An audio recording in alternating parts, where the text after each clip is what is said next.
Hi everybody, I'm Cinnamon Coney, your Art Sherpa, and today I'm going to be showing you in this live stream how to create this fabulous sunset. This is a primary color painting, which just means we're going to be using yellow, a red, and a blue to create the entire thing, plus white and black. It's going to be really fun. It's super beginner friendly. In fact, I'm rating this a 1 hoot. Now, check the description below because there's a link to the web page for this paint can. On that web page is a traceable in case you're very nervous about drawing. And there's a bunch of supplemental information about color mixing, about brushstroke, some personal tips from me to really help you succeed at this even more because I know it can be really challenging when you're very new to painting to even know how you're going to do this. Now I'm going to be just using one brush in this painting and these three colors. And you might ask, what can I do if I don't have those colors? Just use the yellow, red, and blue that you have. You might get slightly different color results, but it'll still be basically the same painting. It'll be beautiful and it'll be a lot of fun. Now on the mic today, on the mic is my husband, John. Hey guys. He is going to be tracking me with our cameras, making sure that you're really built into the paint action, really part of the painting process. And the reason that we do this and we go to this trouble is so that you can really, really see how you should be making this at home. Because the whole goal of this show is to help you paint. So that's our purpose today. I'm so excited. I hope you had a really happy holiday season. I'm ready to turn around and get into it. Are you ready, John? Absolutely. Let's turn it around. Oh, there I am. Hi. Now, on a really fun note, when I did these designs, this is based on the kit you see behind me. But of course, you can just use the primaries that you have. We just wanted to make sure that anyone who got the kit had so many paintings to do with it that they really, really got a lot out of it. And also, I think it's always good to have primary paint. So I asked you guys in the Facebook group what we ought to name this painting because you know me, I would be like sunset, two palms, and bush. That would be my name. It would just be like super descriptive. So I was like, I need some more creativity, and you guys gave me a bunch of information, and I have to share with you some of my favorites. So I'm going to put this right here so you can see this. Mary Myers suggested Sunset in Paradise, and Tracy Weaver Wilkes said Paradise Sunset. I got a lot of Sunset Paradise, Paradise Sunset, Sunset of Paradise. That was a very popular theme that went through. Alicia Stein said Tropical Escape, and is Kevin going to visit afterwards? And I'm talking to John. We may do something afterwards on Facebook about this painting where we add something fun to the painting. We'll have to see how we're feeling. Sharon Davidson suggested Tequila Beach. So we got a lot of Tropical Escape and a lot of Tequila something. The only reason Tequila ended up not being it is because I have a future painting coming up that's actually probably going to be the name of. So you'll see it when you see it. It's really cool. Patty Hoffman said yes, yes, yes, and a second Tropical Delight. So it was Paradise Sunset. I ended up choosing Paradise Sunset as the name of the painting. I thought it was just really good for this one, and for most of the answers resonated. But there were some real pretty names that were put out there that I just had to shout out. Belinda said Blaze of Glory. Christine said Into the Mystic, which I thought was really cool. And Liram said Divine Dust. So you guys are all ready to name paintings for art shows, which clearly I am not. On the funny end of things, our own design team member, Mark B, suggested The Plane, the Plane. So you got Oh, to be of yeah. a certain generation to get that joke, but I thought it was pretty good. Alicia Stein said maybe you could call it vitamin C to fix all that ails you. So that was sort of funny and witty. You can tell Alicia's a lot of fun at a game night. Pamela Cross said Pinky Tuscadero. I had an actual belly out loud laugh when I saw that. I really appreciate it. I just want to say to Pamela, thank you for that laugh. Melissa said Mama's Christmas gift, no vacation. So for those of you that are painting things as a hint, that's a good way to go. And then, excuse me, and then Eric and Ashley Welch said, this is an amazing, beautiful sunset, but I'm not sure how to tell the difference between a sunset and a sunrise. And I thought that was a really good question. So can you tell the difference between a sunset and a sunrise? And I made notes here so I remember the important, pertinent things, but this is basically how it goes.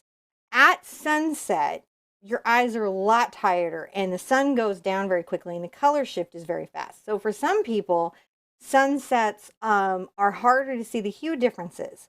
But there's also another mitigating factor, which is pollution. And pollution can scatter the light and also create more interesting, chaotic color patterns. Now, sunrises, your eyes have rested, so you're able to see a broader range of hues. That's the kind of colors that you can see in the sky. and the color is focused in and around the glow around the sun. And interestingly enough, may have brighter oranges and pinks than you see in a sunset, even though sunset feels brighter. So that's just something you might have wanted to know. Let's get painting. We're ready to go. Ready to go? Ready to go? I'm ready to go. I'm ready to go. You ready to go? Yep. All right, let's talk about the materials real quick. Some of you probably want to know some things about that.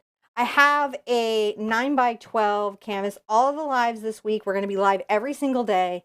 They're going to be on a 9x12, and they're going to be using this primary kit, which comes with the yellow, the quinacridone, the blue, and the white, but it also comes with the green. We'll go over that in a second, but it has all those colors. That's going to be all week. That's in the description below. On the 9x12 canvas, we have a wish from Belinda, who is wishing for recovery from addiction for everyone. She feels this is a really, really under-supported illness, and she just wants everyone going through that to find support and help and well-being. And I thought that was a beautiful wish. Julie is wishing for strength to face a tremendous loss that she's dealing with right now. And then Jan Otto is just wishing for a much better year. She's just been through all of it. It's just, you know, been a big thing. And also part of the I Could Use a Better Year crew was Don L. I've got terrible chalk writing here, but she's just wishing for more strength and positive things to come in her life because she also took some big hits. Over here, I have the colors. This is actual yellow medium Azo, but look, guys, you could use Handsome medium or you could use Cad medium for this piece. So please don't let the name of the paint stop you from painting the painting. Then I have Quinacridone magenta.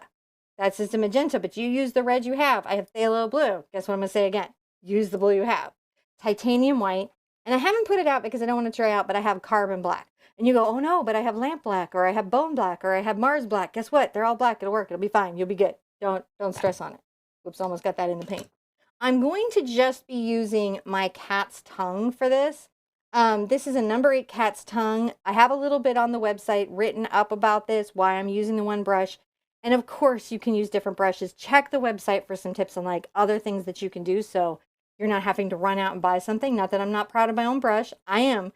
But I don't want you not to paint today because you don't have a tool. Now, that's a purely synthetic brush.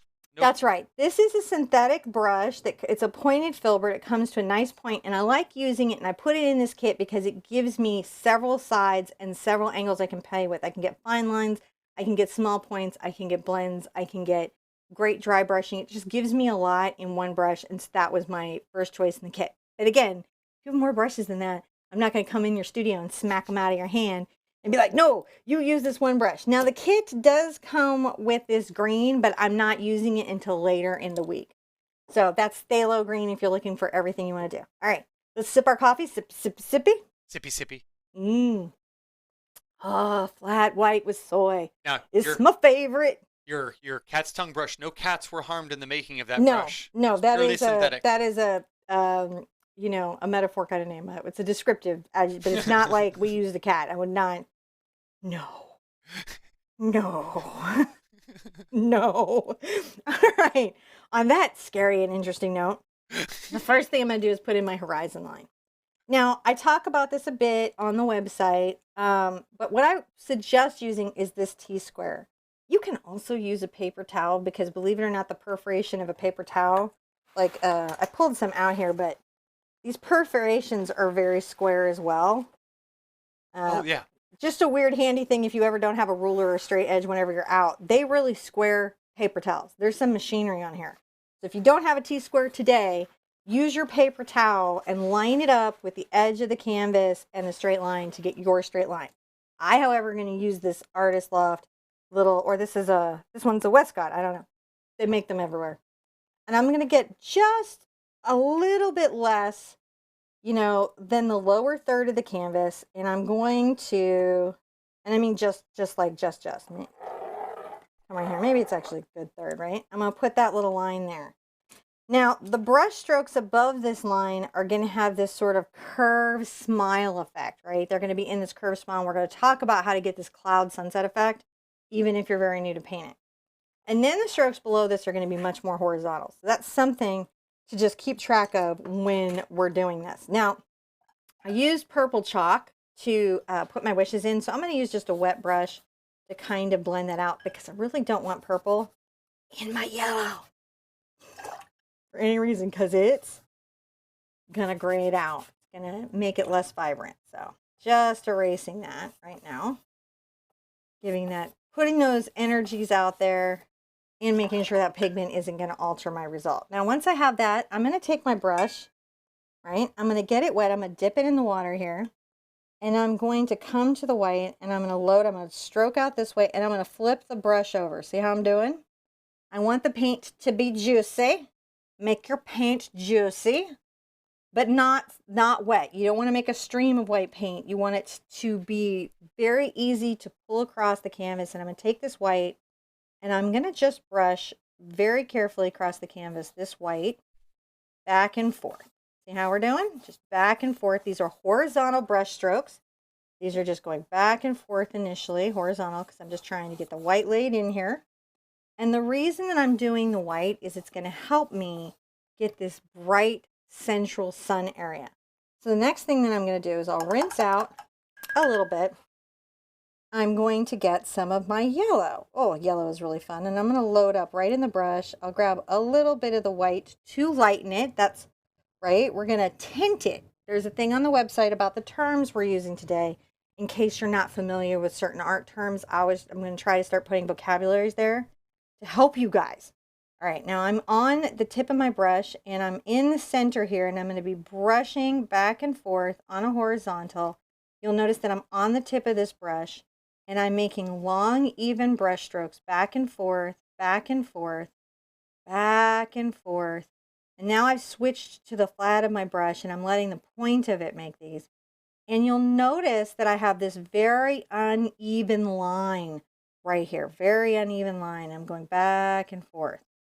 And this is going to help me create that central focus for my sunset, that bright glow, which is really like one of the things I noticed is that when I made the picture real small on the thumbnail, that made that like so bright. I was like, wow, that's really, really, really bright. So I have this right here. Everything is still wet. I've rinsed down my brush to get the pigment out, right? And I'm going to make sure that I have this right here so I can really see this. Now, we're going to make a secondary color. And if you don't remember this, we'll go over this real quick. Yellow and red make orange. Now, in this kit, our red is magenta because that gives us some really great purples with the phthalo blue. And it gives us some really great oranges. It gives us a lot of broad stuff, plus a fantastic pink, which is why sometimes we like to use magenta as our red because it gives us better mixes. So I'm going to pull out a little bit of my yellow here, which is somewhat fun to do. And I'm going to grab my magenta and I'm mixing 1 to 1. That's about 1 part magenta, 1 part yellow. And that's going to give me a mid-range orange. Now I'm going to start brushing in that curved stroke that we talked about. As you can see, I'm going to start curving this. There we go. I'm not going to take it too much up past this, but we're going to just be curving these brush strokes as we go. It's okay if there's a little bit of extra pink in there. And what I'm going to also try to do is make sure when I come down, I'm going to load up. Look, I'm getting a little more yellow just to finish this off, but I haven't rinsed out my brush. And so that pink is going to warm that yellow up a bit. When we say warm, what we're saying is we're moving it more towards the side of the color wheel where the reds and oranges and yellows live, instead of on the side of the color wheel where the blues and greens and purples live, which we sometimes in art call cool. Rinsing out, getting a little bit of water. I'm going to do this again. I'm going to mix a little bit of my yellow to my quinacridone on a 1-to-1 mix. You can see that gives me a mid-range orange, and I'm going to come this other side and do the same thing. We're going to just brush stroke in these really fabulous oranges. Now, I don't want to make a stair ladder here. I'm going to come across the top a little bit too. I do want this to be somewhat uneven. I'll have to watch my lean because I have a tendency to want to lean to the left and get in John's way when he's filming. No, you're doing okay right now. I think we got the camera moved over a bit. We're going to keep moving things around as we need to, just to dial things in.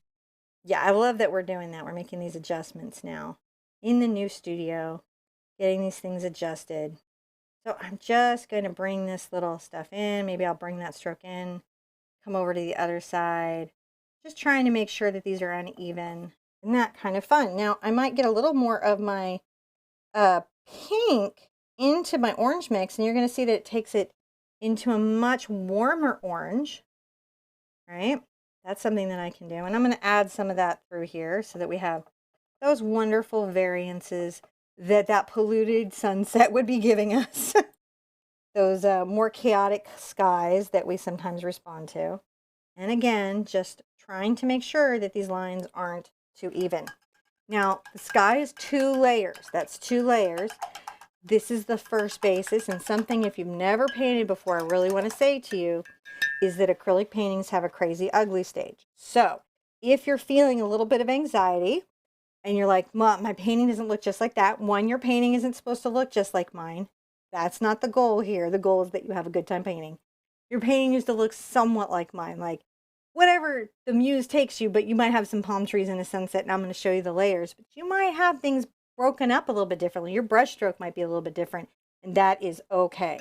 Now, as I move up the painting, I'm rinsing out and I'm getting just my quinacridone right here. I'm just pulling this out, and I'm going to get a smidge of white.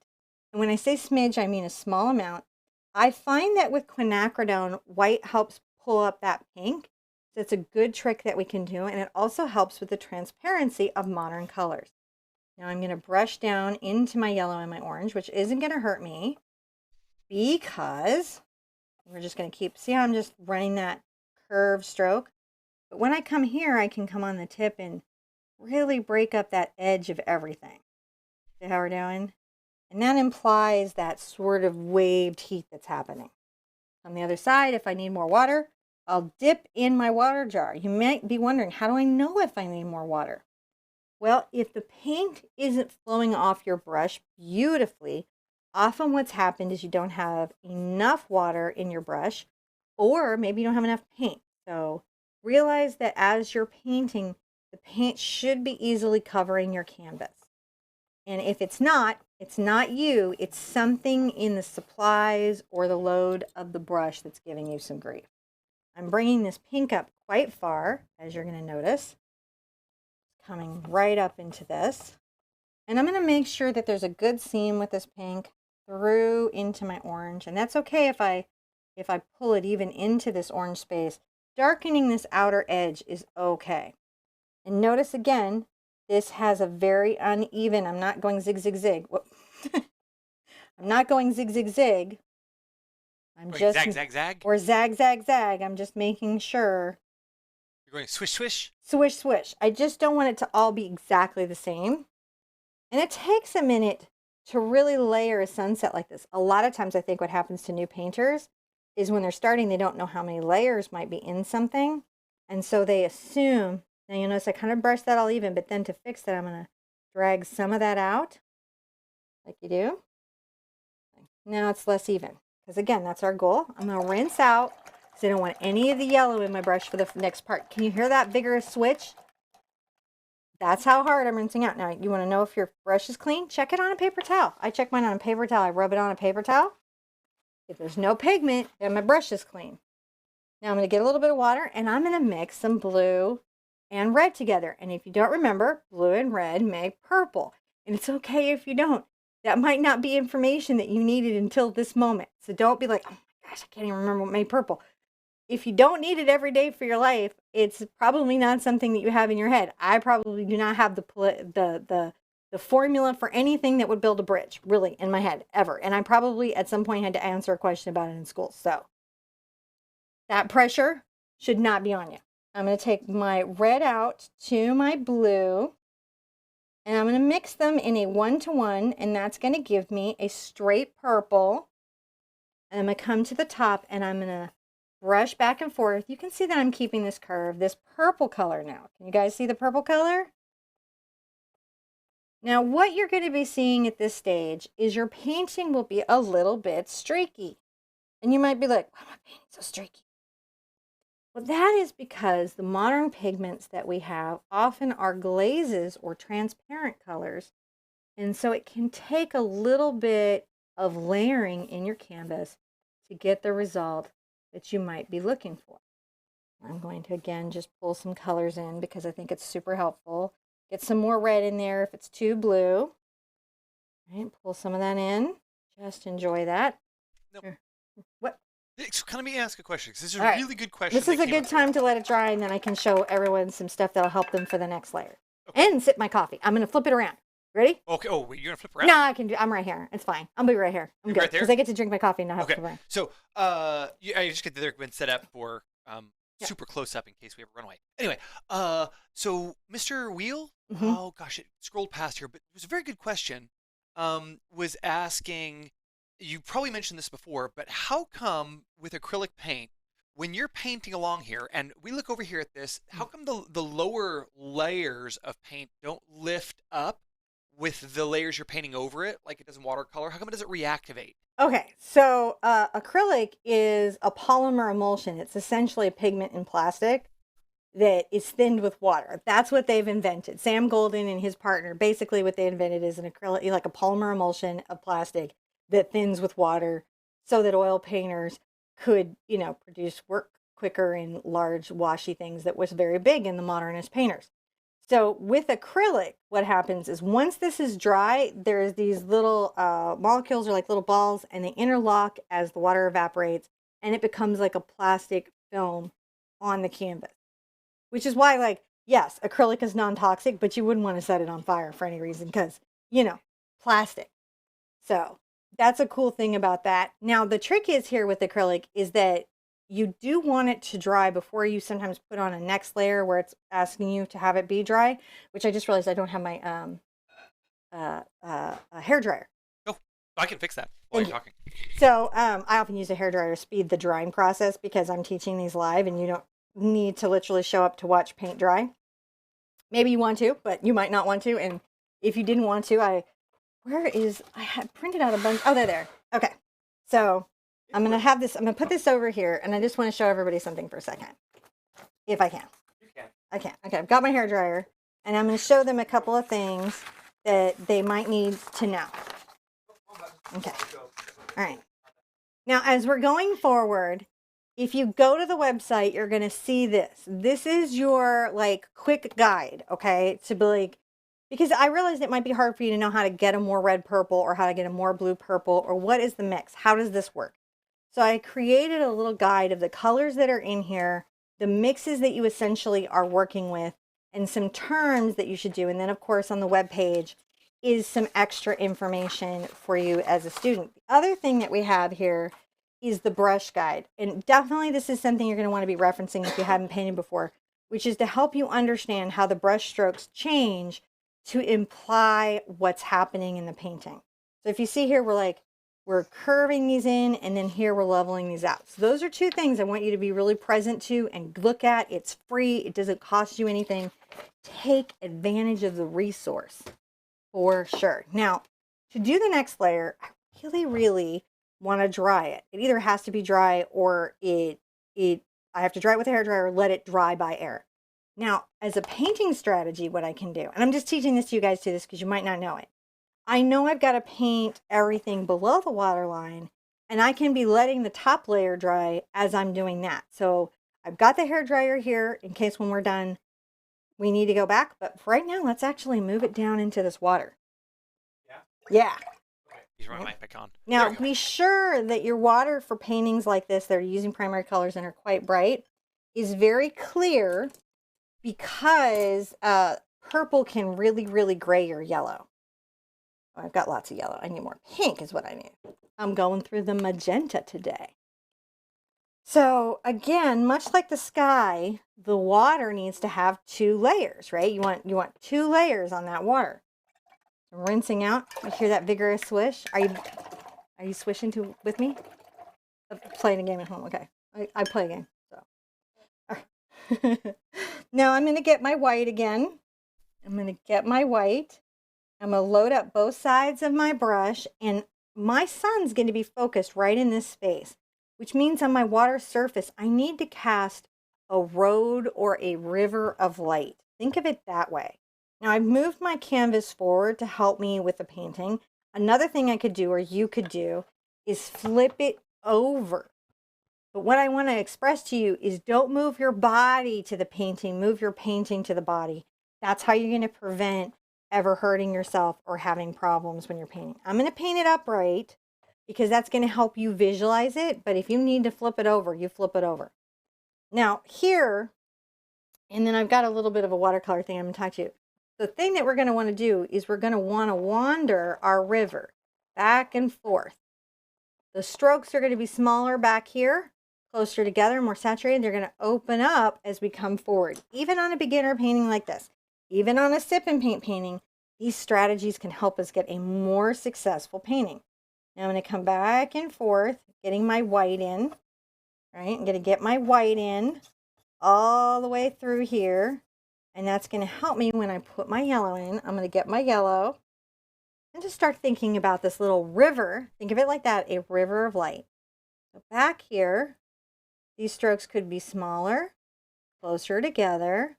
And then as I move forward, and I really want you to pay attention to that I'm not just making a little river through, right? I'm coming back and forth, and then I go bigger. See, I go big up front.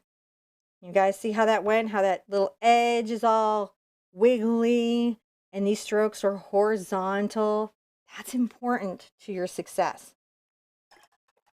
So let's see here. It was just a good question that just came up. Oh, okay, cool. Lady Lily was asking. Hi, Lady Lily. She can use any of the yellow, red, blue colors from any manufacturer, just as long as we're in the same color range, right? Listen, it's primary color painting, so you could probably get away with like yellow ochre, alizarin crimson, and ultramarine blue. It just wouldn't be this saturated or bright, but you would still get a sunset painting. Yours just might be more neutral. That's okay too. That's okay too. Whoops. What you want to do is definitely paint today. Yes. That's what you want to do. You don't want to go, oh my gosh, like here I am. I've got, we've got the kit and all that. That's cool if you have that. We're supporting that. But listen, I don't want you to have to like run out and get this exact paint. I want you to get it when you're ready for it. But right now today, I just want you to paint with me. So just use what you have. If it's craft paint, use craft paint. Just use what you have. See what you can do. You might surprise yourself. Now, here I'm going to want to kind of blend in some sort of orange again, which we did up top. And you're familiar with that. We mix up Quinacridone, our red, to our yellow. And remember, a lot of this is supported on the website. If you click the link in the description, besides the materials, besides all those quick links, you go to that webpage, it's got all the stuff and a traceable, which can be a little hard to find. You have to look for the word traceable, and then there's going to be a little PDF, and then you got to print that out. But that being said, it's there for you. Now I've got my orange, and I'm going to, see I'm on the kind of tip of my brush, and I'm going to just play along with what I have here. See what I have? And I'm brushing in and out, back and forth. Look at this brush stroke going back and forth, back and forth. And then what else is it? It's level. Is yours level? Because if yours goes to an angle like this, it's going to be spilling it all out like a waterfall, which is great when you're painting a waterfall, but not great if you're painting level water. So, not like anything is wrong. It just has a time and a place. Season and reason. Water was so complicated. It's so complicated. And yeah, it's so simple. So you can see I'm just using this to go back and forth. I'm creating these beautiful kind of tapered edges. I'm going back and forth. I'm dipping in water to improve my flow, getting my paint. I'm loading up. You can see me swirling around and doing the flip load. That really helps. That's not good. Something. You stay there. I'm going to keep painting back and forth while John figures out what power down and why. I'm going to be just like really, really making sure, and I might even get back so I don't lean into John. Hold on. That was not a good beep. Uh-oh. Just hold on. I think we're back up. I think that it just, for a split second, there was a not happiness. Uh-oh. That was the power. Oh, I'm We're pretty in sure. a historic neighborhood. There are fluctuations. You can't even really upgrade your internet enough to not have these little character building moments. So actually, that was probably. Let me see if I can still switch. Ooh, I can still switch. Okay. My camera controls will come back in a minute. Don't worry. Oh, okay. So you've got camera controls. Can I keep painting? I think so. I think okay. The system seems to be sort of back up. Because I want to get it while it's still a little wet. Oh, hold on. I can't zoom yet. Okay. All right. Let's see if I can move the canvas. Nope. Oh, wait. Hold on. I almost got it. Almost got it. All right. So what's happening is that our cameras like have all kinds of programming and hardware. I'm gonna explain it to you in the Oh, least helpful way ever. got it. Anyways, the power We're back. fluctuation took us out. So Okay. there, we're back. Look at us, live and handling technical difficulties. That's what art teaches you to do, to handle technical difficulties live. It's called studio resiliency. They did a whole study on it. So science says I'm more capable of handling nonsense. Not sure, but it does help me deal with my life. All right, I'm going to go back and forth. Back and forth. Back and forth. Are you doing okay? I am. So you can see we've just got this going here. Maybe I might bring that little orange in. And what have I done? I've created a kind of river of light into my lower section of the painting. I'll brush the orange back. That's nice. It's looking good. It's real pretty. I even like this river a little bit better than the first river I did. Rinsing out vigorously. And what you see me doing when I'm over here, what I'm doing is I'm wiping off on the paper towel and I'm checking, do I have pigment in my brush? Because that's a weird thing that can mess you up. Now I'm going to get my pink again, just my pink, and a little bit of white. Pink and white. Well, magenta and white, makeup pink, great pink, one of my favorite pinks. And I'm going to go back and forth. How are we doing? I bet we need this after like all the stress we've all been going through. Get a little painting in.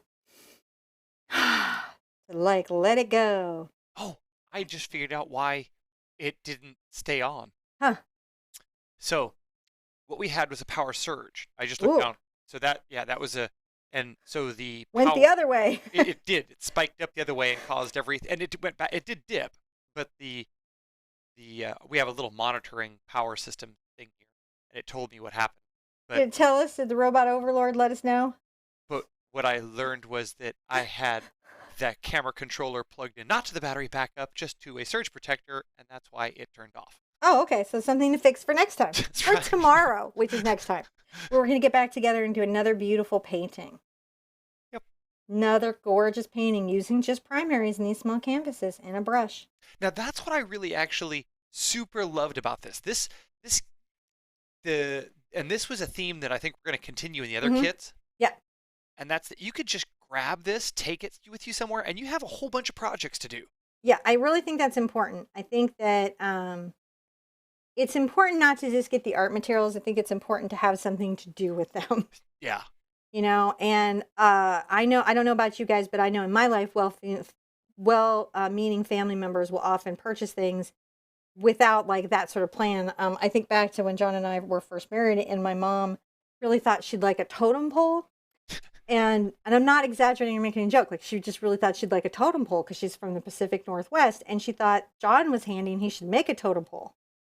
So she bought him tons of carving tools. I'm just brushing this back and forth. I think that what it was is that she knew I was a Boy Scout and that I had a legitimate interest in wood carving, and if perhaps I was given the tools, then one might manifest. We don't know anything about making no totem poles. So I'm not even sure it's not cultural appropriation. There's just so many layers to that. So many. So, but yeah, that's like a thing. So in this, it's very important to me that there's just a lot of art projects for it to get somebody started if they're real new. I'm just pulling this pink all the way out to the edge, if you can see, and I'm going to do the same on the other side. Just pulling some pink all the way out to the edge. And this, I should be almost dry on the top now. And then as I do the top, I should be able to finish the bottom, which is a lot of fun. And then I get to do the palm trees, which is really the most fun. Rinse that out vigorously. Vigor. Vigor, vigor, vigor, vigor, vigor, vigor, vigor, vigor. Now, I might go ahead and put in at this stage just a little purple. And the reason for this is that even though I'm coming over it with a Phthalo Blue mix, it's just nice to have the same sort of light and dark happening in the top and in the bottom, because water is essentially a mirror. It's a reflective surface, and it reflects the sky. The sky, it'll be a little bit darker than the sky often, but it'll be the same colors that you see in the sky. And the ripples, the dark shadows that you see in the water, if you ever get a chance coming up, sit down and watch a lake or watch the ocean. See when you can see the sky reflected and see when you see the shadow of the water and the wave. Look at it. It's very cool. paint in your head. You don't always have to have a canvas to paint. You can paint in your head. I do that a lot. Paint in my head. So I'm going to be pulling this over, brushing. Let me get back so I'm not in John's way. Brushing. Oh, you're okay. Brushing. Just adding just this a little bit of this darker value to everything. Here we go. Brushing.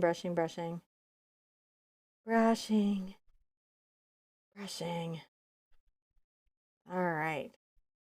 Now, there we go. So now we've got this wonderful, vigorously washing it out, wiping it off, can come up to the sky. Now we have that first layer. Now, for a lot of people, what will happen at this stage is they'll go, oh, well, it's streaky. I don't know if John can zoom in to how kind of streaky it is. Yeah, okay. You can really see it. Can you see how streaky that is through there? Oh, yeah. Right? And you can kind of see the canvas and there's little pops. It's not perfect. It's going to get perfect in a second, but it's not perfect right now. Okay, so I'm going to rinse this out. I'm going to put in the next layer. Now, the next thing I'm going to do is I'm going to get my yellow. Let's load up our brush with some yellow. And I'm going to do what's called warming the yellow.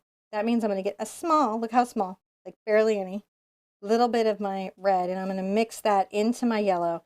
And that warms it just a touch, right? Puts it more on the red side than the green side. And I'm going to come in here and I'm going to brighten up some area of my sunset. And you're going to notice me brushing up into the sky a little bit with this brighter yellow. Look at that. Now, because it's almost a glaze, smidge of that, because it's almost a glaze, it's going to do some beautiful things for you. I'm going to just bring this in. Now I'm going to really pay attention to these edges and how playful they are and how they're impacting the painting. How we're doing. And bring some up here, and it starts to create some drama. We want drama in our painting and on our reality TV shows, but not in our life. So I definitely want drama in my reality TV shows. Like, I don't know what I'd do, like, if the Real Housewives, like, fundamentally changed and became, like, not dramatic. What if it became the Zen Housewives of Beverly Hills? Like ASMR Housewives? It was all about hot Bikram yoga and, meditation. Well, it's a little bit about that now. You can tell he doesn't watch the Housewives, but it's Bikram yoga with yelling.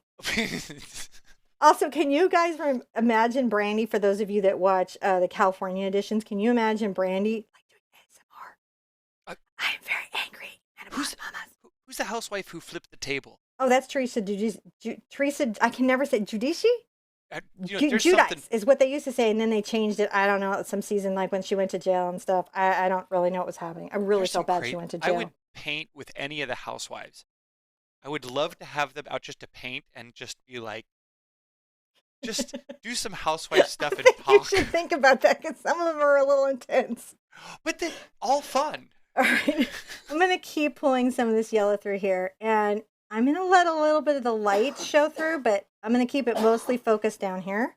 You can see that's gone up. Now I'm going to get into my magenta, and I'm going to mix a lot more of the magenta into this next layer. All right, here we go. And this is the darker orange. And let's pull some of this into a couple of places, right? Maybe even into here. Go ahead and pull that streak into there. Sorry, we got a little housewivesy, but... Oh, no, they love the idea of ASMR housewives. It's just so funny. That's Andy Cohen, you owe me money. Okay. We should play an Art Sherpa Trivia Edition Housewives game sometime, because I know we all watch. All right, so back and forth. Just see right in here. I'm right in the center here. I'm adding a little bit. My pressure is so light. Right? I'm not under pressure. Da, da, da, da. Nope. I'm not that Content ID ever IDs me, because I don't sing well enough to get caught in Content ID. That's how you know you can't sing. So you think you can't sing? I know, because Content ID doesn't need me. My friend did a poem once and got Content ID'd for a song, and I can sing that exact song and not been Content ID'd. I tested it. I was like, wow. So can you see I'm just trying to make these uneven edges and this back and forth, what's happening through here? You guys see that? And are you able to create that well for yourself? That beautiful variance in sky. Now is a very good time. I really want you to look at your water. I'm going to change my water. Such a beautiful assistant. I'm going to change my water. Okay. And I think you should look at yours. Is it muddy? Which means, does it look kind of like brown sludge? What? Wait, what happened? Oh. Does it look like brown sludge? Right? If it looks like brown sludge, it's a good time to change it. I was turning my It's monitor. also a good time. I can take a question while we're letting the water get changed. Oh, okay. Well, there's good. Hi. Ida was just asking about Hi, Ida. panels versus stretch canvases versus just canvas boards. And specifically, she was curious if the gesso boards that you've used have been smoothed or textured. They're textured. They're textured. They're textured. So an artist panel will, for the most part, be smooth because that's what you're looking for. You're looking for a portrait surface. Ah. And Ampersand makes a good artist panel, and Masterpiece Canvas makes a good artist panel. Those are the two that make great artist panels, in my opinion. It's a subjective opinion, but just when I paint on it, it's a joy to work with. Then there's these art boards like what I have here, and they can be anything from masonite with a textured surface on it to just a particle board with texture and printed on it and gesso put on top. These are just surfaces that we're painting on. Then you have canvases, which is linen or cotton duck that's stretched, generally treated with gesso to begin with. And it has a nice drum. It has a lot of spring. So those are the differences of all those things. Hopefully that's helpful. That helped, yeah. You swish it. They were asking earlier, your water, do you have anything in your water that makes it bubbly, or is that just your vigorous swishing? That is my vigorous swishing and the fact that acrylic paint actually wants to foam. That's right. There's anti-foaming agents. There's a ton of anti-foaming agents in your paint. Why am I always like, don't add weird things to your paint? It's because, yeah, it's not. Okay, so like watercolor, schmicky watercolor. Well, that's honey and pigment. Pretty simple stuff. This is pigment and a bunch of stuff. Like a bunch. Some stuff. A bunch of stuff. Anti-foaming agents, UV agents. There's a lot of chemistry in your paint. And it's because your paint, as you're brushing it, will want to foam. A lot of the blending techniques out there are fantastic, but they don't address the foaming that is clearly happening and how you would deal with that. But my water is a good place of showing you that that's a thing that happens with acrylic paint. So no, I don't put any dish soap in my water or in my paint because all the people at Golden or all the people at Ampersand or all the people at Artist Loft, not Ampersand, Holbein, or all the people at all the art companies that I use, Artist Loft, they put a bunch of anti-foaming agents in their paint. So that would seem silly for me to put dish soap in there. Some people do it. I don't recommend it. Don't recommend it. All right, I'm going to put a little pink here to the side. And I'm going to get some of my white into it. And I'm going to make this nice bright pink. Isn't that pretty? Ida says thank you. That was a lot of good info. I try to give the good info. I really do. Because it helps you at the art store, right? You don't want to be sitting there in the art store like going, what is all this stuff? All right, let's go back and forth. So now I've got my bright pink. And I'm going to pull this through some color. Right? Here we come. Oh, let's pop some pink right here. We're going back and forth. Let's enjoy painting our sunset. Let's really take this moment in and enjoy it. All right, let's bring this beautiful pink up here. And now you can see that it's starting to really cover the canvas, which is what we're looking for. And we're going to come on this other side and do a similar thing. I love when it starts to layer up and you see this beauty come through. And there's beauty. And you guys, even when you think your canvases aren't pretty, you guys are always doing better than you think. I have never had a person come in. Now, I'm sure there'll be some cheeky internet person who'll take me up on this like it's a challenge. But aside from them, I'm going to put a little more magenta paint. I've never had a person come into my Facebook group or on my website and have a truly just not thought out awful painting, right? And then say, I'm the best artist that's ever lived. That's not happened. Generally what happens is I see people come in who are new artists and they share their artwork and they did pretty darn good, but all they can see is the mistakes. It's like being a woman in a bikini. All you can see is the flaws. You don't see all the parts look pretty nice, right? I mean, we can all relate to that experience. So that's happening in your painting too. And chances are you're just doing better than you think. All right, let's keep going back and forth. Let's pull this in. Oh, we're doing so great. I hope you guys are liking my butterflies. Those are our moderators when you see the little butterflies, and they'll be named after color. They're our little pollinators of love and information. I am sure they're giving you links to everything that you need and encouragement. So just so you know who those are, they're there to help you. And if we're not getting to a question, chances are they know the video link that answers it. So they're Yes. another resource for you guys. Look at how we're brushing this in. See, we're still paying attention to that curve, aren't we? And what are we checking? The resources on our website, right? That show you about the brush strokes and how that's done. Don't they do that? Look at this right here. You can just see it's just zoomed in. All these little layers are uneven and they're back and forth. This is not like a comb.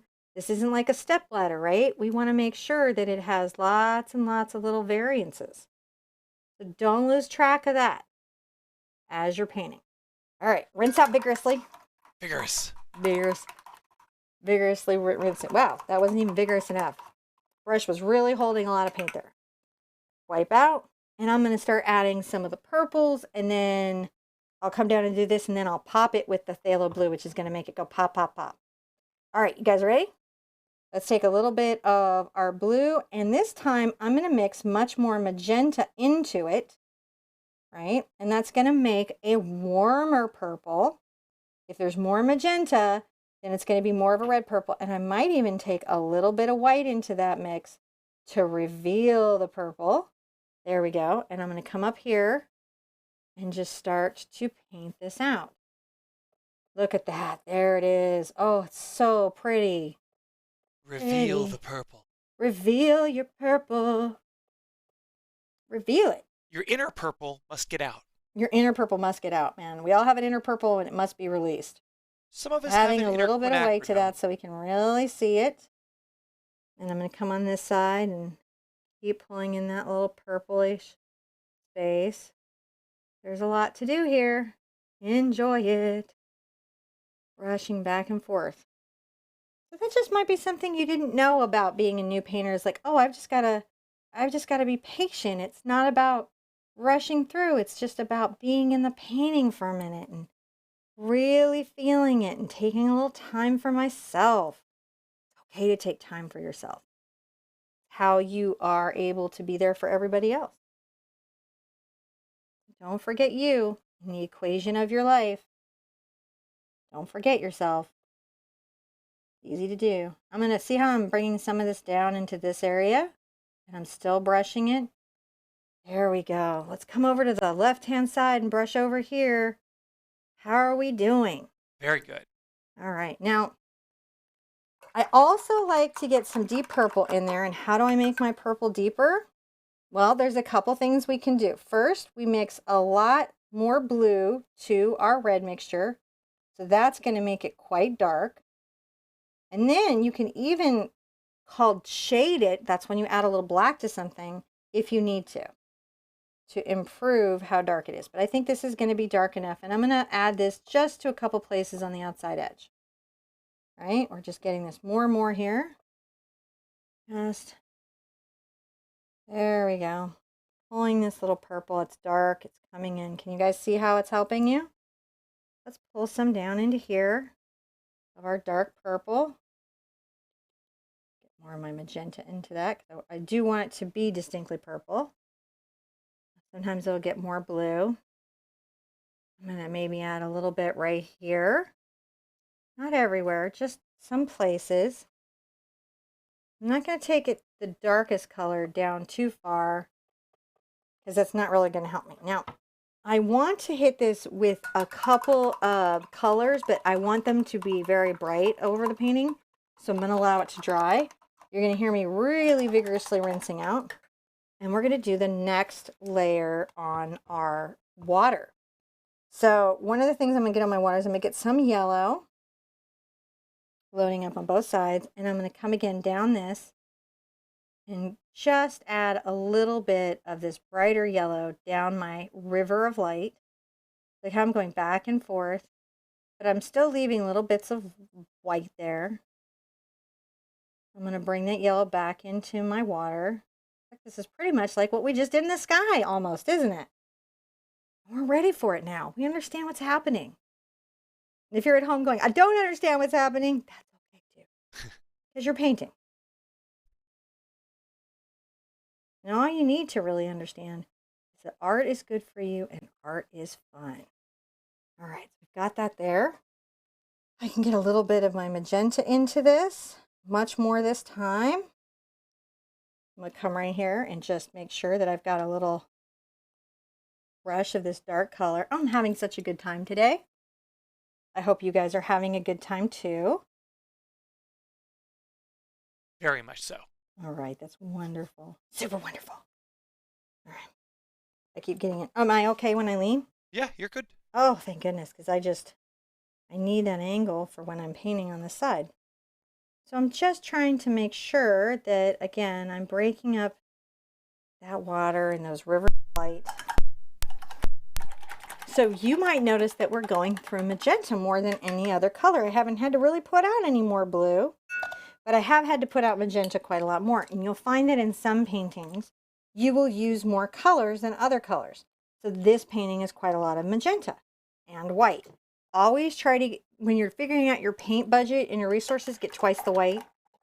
Because that'll be the color you go through the most. And then after that, whatever color you notice you're going through very quickly.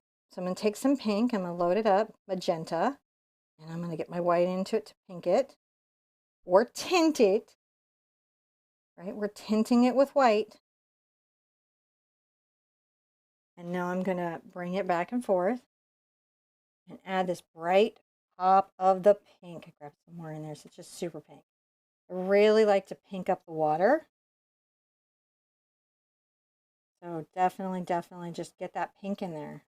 I'm just trying to get pink and blend pink and pink it up. Pinky Tuscadero is what's suggested earlier. So many good name suggestions. I'm inclined to have you guys name all my paintings because seriously, we actually have a painting that's tree with girl and dog. See, that's officially what it was called. I would have called this Passamaquoddy Sunset. See, and you would have gotten a shout out today, wouldn't you? Because I'd have been so amused at your cleverness. I'm just trying to use the white to reveal the pink. If I get too much white, I'll just load it back up. It's okay. Just getting that right there. Get some pink. I'm having a little trouble with the flow, so you notice that I went and got some water. That's because my brush wasn't really releasing the paint. And I needed it to release the paint, so I changed the amount of water that was on it. That's pretty good. That's lovely. That's very pink. Oh, vigorous wash. Now it can be very nice. I'm going to get some of my white. I'm going to put it to the side. I'm going to try not to get any pink in it because I just want my white. And I'm going to come right here. And I'm going to just tap out a very little sort of bright white uneven shape up here. You guys see this? That is actually the sun, or the brightest, hottest part of the sky. And then I'm going to take a little bit of that white and I'm going to make little dashes coming down my river of light. See how we're doing? Little dashes coming down my river of light. You guys are going to be thinking about that every time you see sun on water. Now you're going to be like, there's my river of light. And then your world would be more magical than it was before you thought that way. And we shall have a little bit of magical thinking. Helps us get through. Why else do we have Santa Claus? Oh, isn't that pretty? Looking good. Looking good. Now, I'm going to test up here, and I am going to hit this with a hairdryer real quick because I want the top, everything to be dry for the blue and white. Okay. So you ready? Yep. So while she's doing that, I'll say, don't forget if you're using your air remover at home to use it on the lowest heat setting because heat is not the friend of acrylic paint. It can cause shrinkage and some different weirdo stuff. So just, especially in your student paints, pro paints, not so much. You've heard me say this before, but really it's a thing. So just use your lowest heat setting, and thank you for hanging out. You also heard me say that a lot. I love coming out here and seeing all of you guys here, especially after holidays. It's really so. I was just saying thank you to everybody. Oh, I'm so grateful to everybody. So they are wonderful. All right, I'll pull the little white out because I wanted it to be clean, and I'm going to go into my just Phthalo Blue, And I'm going to add this white to my just phthalo blue. Can you guys see that? Okay, you can see that right okay. When you add white to phthalo blue, it reveals, actually when you add white to anything, it helps reveal the color bias. When you hear artists say color bias, what they mean is that there's an undertone to all color. In this particular case, this phthalo blue has a green undertone, which will make it a little bit turquoise or aqua. By adding white to it, I can reveal that. So when I come here, it is gonna pop like the crazy. So its And undertone is, would it be safe to say this is the strongest primary that makes up its core? no, the No? strongest primary that makes up its core is blue, but there's a Blue. hidden color within it, which is green shade. Oh, I It's see. called the So bias. that's what you mean. The bias is what it hints towards. What it hints towards. So if your I red see. is kind of leaning towards a cool color like blood, it has a bias of blue. But if it's kind of warm like a sunset, like the orange of a sunset, it has a bias to the yellow. Okay. Okay, that So makes sense. That makes sense. notice how I'm just very lightly, look at this, these brush strokes just going back and forth. This is about that I'm not pressing very hard. If I pressed hard, they would get so thick, right? But by pressing lightly, grabbing a little bit of the whiteness, they're not. It's some electric blue. Isn't it? It's not actually, but there's a thing that's happening here in the sun set that makes it feel so. And you'll notice I'm on this edge of this brush and I can even do this. Now, that's a very nice way to do it too. We'll be doing that a lot in the palm trees. Yeah, I So just remember. come to this side and also keep that fisheye effect, that curvature of the vision that you have in your sunset. And also keep that uneven little brushiness that we're trying to do here. I remember seeing this blue in the sky, driving through Arizona and Colorado, Mm-hmm. and desperately wanting to get a Polaroid capture picture of it. And Polaroid couldn't. it could, no, just couldn't capture it. These these colors are so cartoonish in the sky that it's almost unbelievable that they're this real. It doesn't feel real sometimes. Yeah, So you'll notice I'm just brushing a little bit of this blue. I'm leaving a lot of the painting to show through underneath, right? I'm just using it to help me get my wonderful kind of sunset effect. Now I want to do a little cloud bank right here and another little cloud bank. So what I'm going to do is I'm going to get a little more white into the mix, right? And I'm going to come on the edge of my little brush. Watch what I do here. I'm going to wander up. I'm going to travel down. Get a little more blue if I need it. Oh, no, I would want it more white. Wandering up. And then I'm going to brush in. This is very transparent. Look how transparent that is.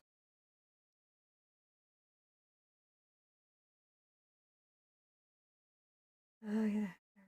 A little bit of a kiss of it. See? Just a kiss. You can make a little friend there. Come to the other side. And let's include just a few streaks of this over here so that there's some balance. See the balance? And now I'm brushing on this side of the brush.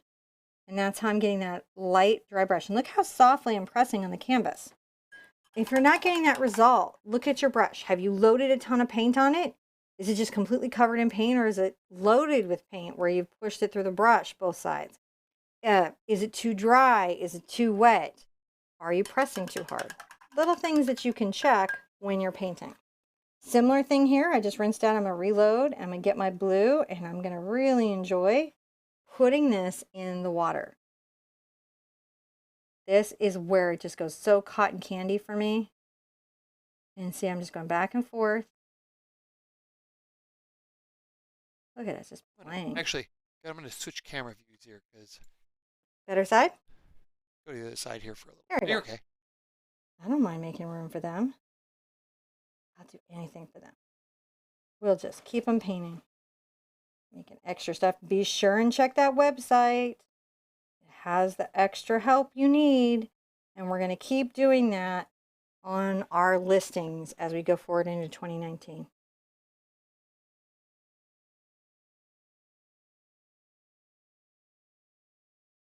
Just brushing this back and forth.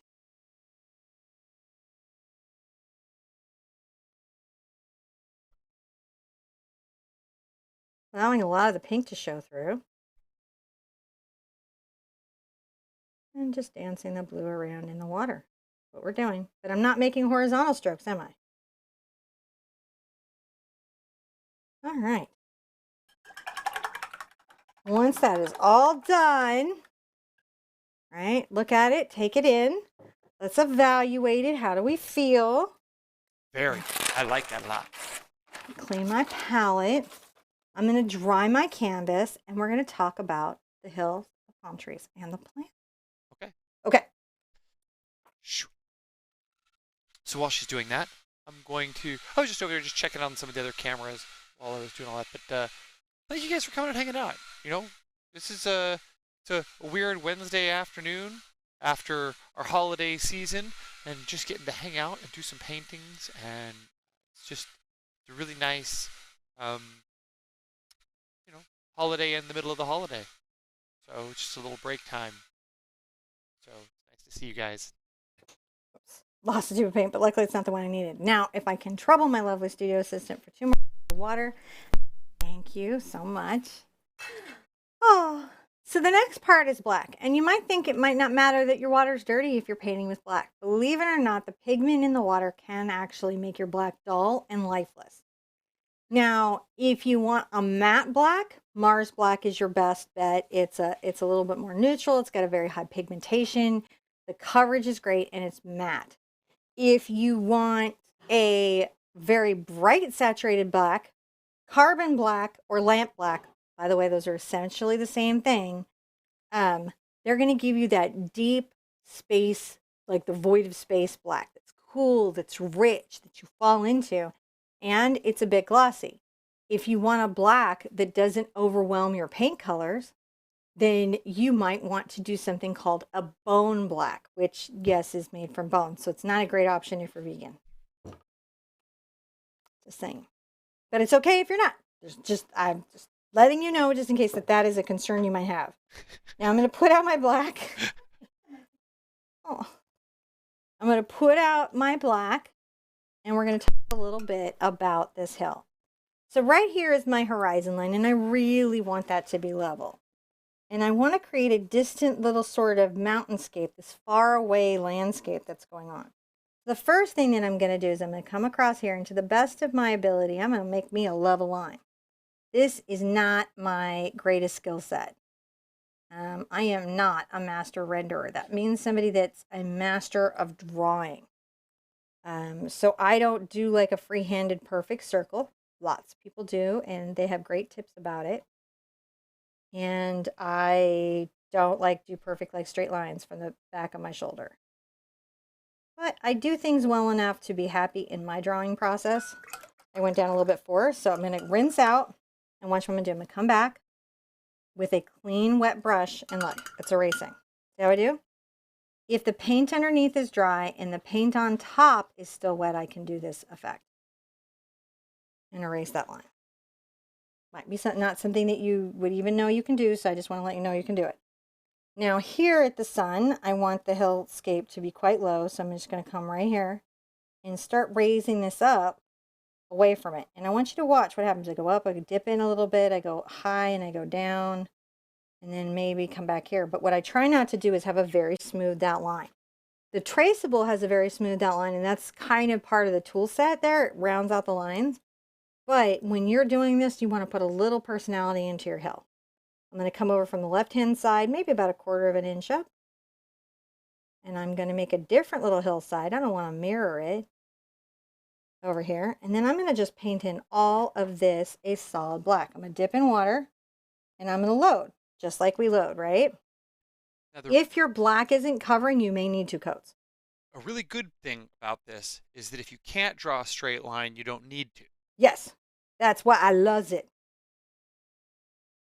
And drawing straight lines isn't what makes somebody a good artist. A good artist could draw very straight lines, or a good artist could draw no straight lines. And I'm not trying to say, oh, I'm a great artist. What I'm saying is that's not what the art process is about. These are all things that you can pursue if they're exciting to you, and I only suggest doing it if they're exciting to you. Now, they make all sorts of wonderful tools for helping with straight lines. Yeah. That's your thing. Like T-squares. It's like spell check for artists. Artist tape. Yes, artist tape. The T-square. Again, there's a bunch of tips about this on the website, but the thing is to remember that don't set conditions, really crazy random conditions about what makes you a good artist or not a good artist. All right, there we go. So then I've got a nice little horizon line. That's pretty. But I do want to have some plants over here. So I'm going to load back up, and you notice I got some water, and I'm doing the flip load just like I did with the white. So there's a lot of paint in my brush. And I'm going to say come from this corner, and I'm going to make an arc curve up. I'm going to press the hardest at the beginning of the curve, and I'm going to release it as I go up. And that's how I get the tapered little grass line. You guys see that? Yeah. There we go. We got a little tapered little grass line. Some grasses. Now, the other thing I thought it would be fun, I'm going to put some little grasses down here. Maybe this is like one of those palm fronds. I'm going to make a long frond. And I'm going frond, frond, frond, frond. So what this is a fan stroke. I'm fanning these strokes out. The longest stroke is up here at the top. They get shorter as they come down. And I'm just letting the brush create these little feathery tapered bits, which help it look a little bit more fannish. All right. There we go. That's kind of a fun little plant. Let's load, drop of water, load, load, load. Now I thought it was fun to have a couple of these really sort of developed leaves. So I'm going to bring a little stroke up here, and then I'm going to stroke another one the opposite. And here's what I'm going to do. Let's see if I can do this easily. This way I may have to switch it to this side, because what I want to be able to do is a press stroke. So I'm going to get water on my brush. I'm going to load up. I'm going to come here, and I'm going to just use the brush to press in the edge of the brush. I'm on the edge of the brush, these little leaves. I'm going to go over the black, even though it wouldn't be visible, because it's a silhouette painting.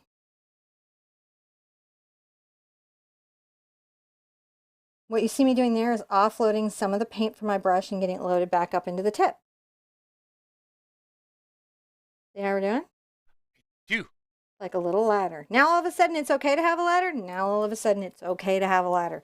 And you can see me concentrating, because this takes a little bit of concentration. You know she's concentrating because you can see her tongue. Really? Do I do that? No. Oh. I'm so out of my own space I wouldn't know if I did. I'm just teasing you. I might even move this again.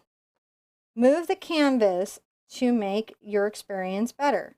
Oh, see that. And I really wouldn't enjoy doing this upright. It's not an easy stroke for me. It's not easy on my shoulder. I'm going to take this little one back past its hill there, because I want it to show. There we go.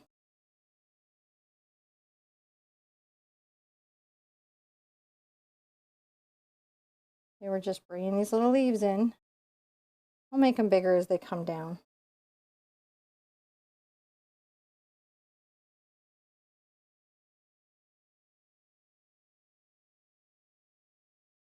And you can refine it. You can be like, oh, I want it to be like this.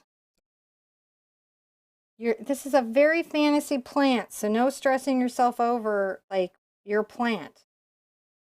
Right? You've just got a little leaf that's coming up here. It's doing its little leafy thing. Got little bushes that are happening. Rinse out every once in a while, even when you're doing silhouettes. And here's why: because the paint can dry on the brush as you're working and make it harder. Now, I've got to do 2 palm trees. I'm going to freehand my palm trees because I'm crazy. You are welcome to use the traceable, or let me show you something real quick. You can use kids chalk. This is kids chalk. So if you have a little trouble laying things out, you know you want a palm tree right here. You can bring this down, bend this, and curve this over. Then I want another palm frond right about here.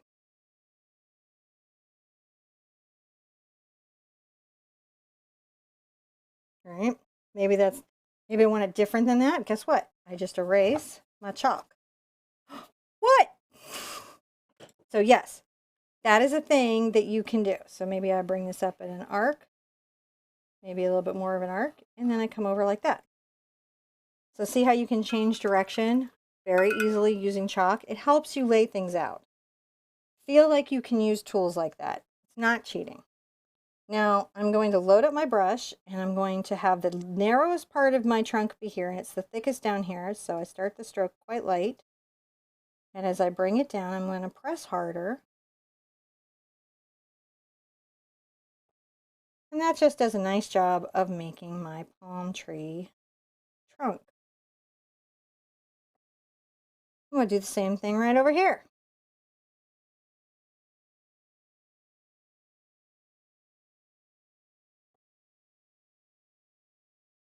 Skinnier as it goes up towards the fronds, thicker as it comes down towards the earth. They're doing their like, I've been in trade winds bend, right? Your palm tree, you mean trade winds. All right, let's do some more little grasses, which you guys remember is the little upward stroke. And we're just putting these nice little trunks into these grasses. Now on this brush, what am I brushing? I'm brushing the edge of this, right? I'm on the edge here. I'm pressing in and I'm stroking out. And then maybe these will curve some different directions. It's important to change direction in your grass. You don't want to make Chet's head from Weird Science. Or that buzz top. That's what I always think of when I see mowed grass paintings. It looks like Chet's head from Weird Science. Chet was one of my favorite characters. So good. All right.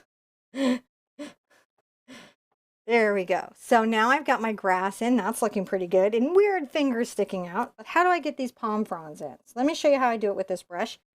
I have a little thing. Check the description below. There's a little thing about this on the website. Sometimes people like to use fans. Sometimes they like to use a bright. If you've just got this one brush because you got this kit, let me show you how you do it with this one. There's no right or wrong way. There's just the way that gets the result you like. So one of the things I like to do is I come from here and I will make a little frond that comes out.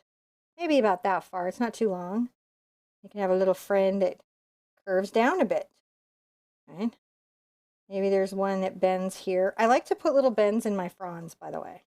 You'll see why in a minute. It gives them some interesting character and makes them feel much more tropical to me. When I come up, I will shorten them somewhat sometimes to imply a perspective in the silhouette. It's not necessary. Curve that one there. And curve that one out. Now I'm going to wipe off my brush on a towel, so I'm wipe it off. I'm going to reload because I want it just a little bit drier. And then what I do is I come to my frond and I'm on this little edge of the brush, and watch what we're going to do. We're going to just see how the brush creates that little palm. Get a little more paint. There it goes. A little distant palm. Now maybe this one is showing the fronds on both sides. Then I go on the edge of the brush. Look at that. Come around this side. There's a palm facing us. I can put some little peeking out palms a couple of places there to fill in my palm tree. Right? You got to fill in your palm tree. Little palms that maybe we barely see. And again, bringing this down here. The leaves are bigger at the base. So like where the leaves attached to the tree, they are bigger. Dip in water just a little bit, even though I don't want it to be too wet. Now I'm going to turn my painting when I need to, and I just test to see when I need to, just to make sure I'm always working in my most comfortable space.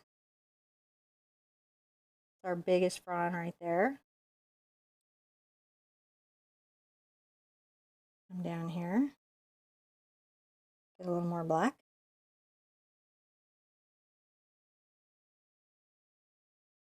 We put a little bit right there. There down a little bit of like sticky out somethings.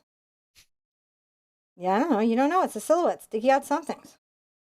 Once I thought a silhouette in a storm drain was like a dude hiding in a storm drain, but it was just a weird pile of plants in a trash bag. Silhouettes are powerful.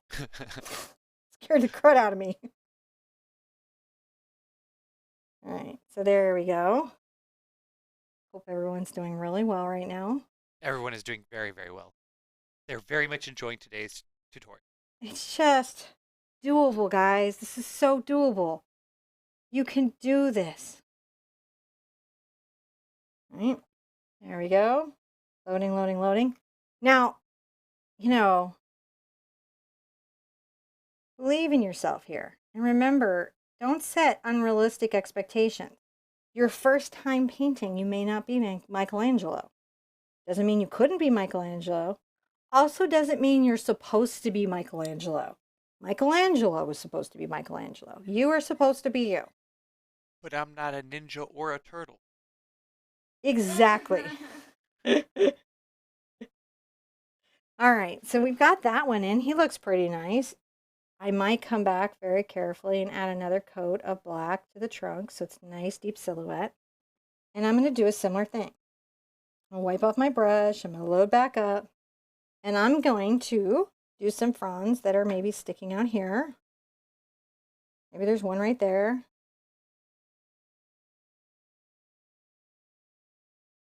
Just look for places to stick them. Maybe this one comes back here. Look for places to stick your frond, man. Stick your frond somewhere. Or you could tell somebody in line, go stick a frond in it. Watch them be very confused. So tropical of you. So tropical. Go stick a frond in it. Yeah, see, yeah, I've gone bamboo. I'm not coming home. I'm staying here where the sunset is. Just going native.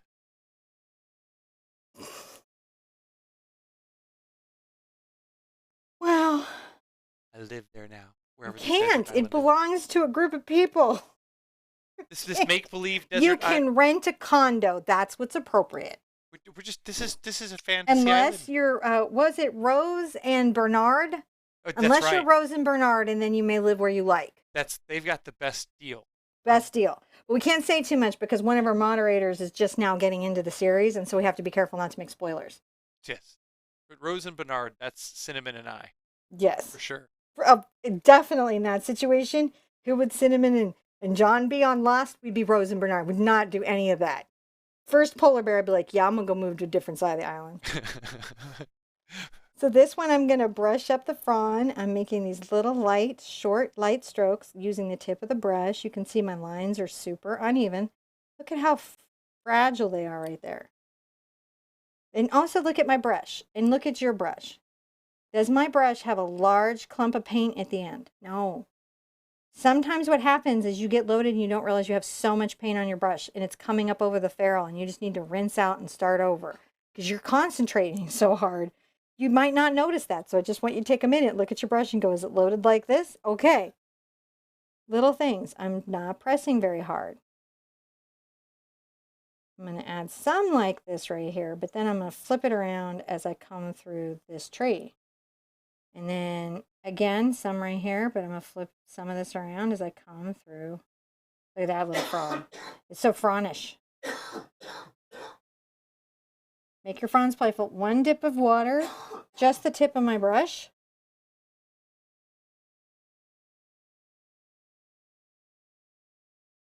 And you'll see I like to fill in my palm tree a little bit with little light bits of things.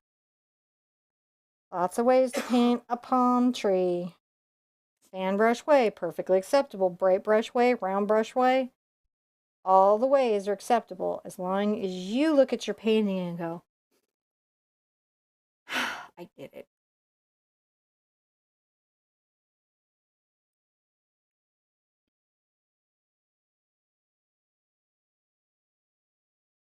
I just put some of these little lines, these little fluffy bits here, just so that my palm tree seems full and considered. And I'm going to just bring this little guy right here. Look at this go.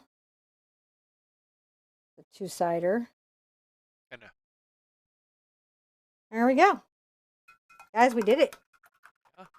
Now, all right, so here's the one sort of little minor, maybe kind of cheaty thing I'm going to do. I'm going to sign it with the detail brush. What? Why did you show the back of my head? Well, I didn't mean to. I was on the other camera and I hit the... I don't know if my head is in good shape at the back today. Your hair is in... You have, what do we call it? You have dark brown hair from Back to the Future, I would say. I don't feel like that's a compliment. I don't feel like that's going to go well for your date night. I think that's very good. I'm just saying. It's big and in charge. Couldn't pick anybody cool like Grace Jones. Couldn't pick anybody I admire. I don't know who those people are. Bette Miller, just anybody else. Just anybody but Doc Brown. It's fine. That's what my I life like. is like. This is why I need to paint. This is what my life is like. Darling, you look like Doc Brown today. I wouldn't say. Oh. All Everyone right, thinks your hair so looks beautiful, by the way. thank you. Thank you. Please don't write John a bunch of stuff. We are kidding. We've been married 21 years. We're allowed to kid with We each were. other. Yes, this is. He's caught 3 babies. He gets to have a little bit of moment. All right, so, and I get to have one too. I have cleaned up a lot of socks. I'm going to come into the bush this time, I think, and I'm going to sign because I didn't want to put it in the reflection, and I'm going to do it in pink. And I'm just using this. I like to sign in a way that the piece looks a bit like it belongs in the painting because I don't want to undermine all my hard work with a big crazy signature that makes no sense to the artwork. Doesn't mean that I don't think your name is important. I think your name is very important.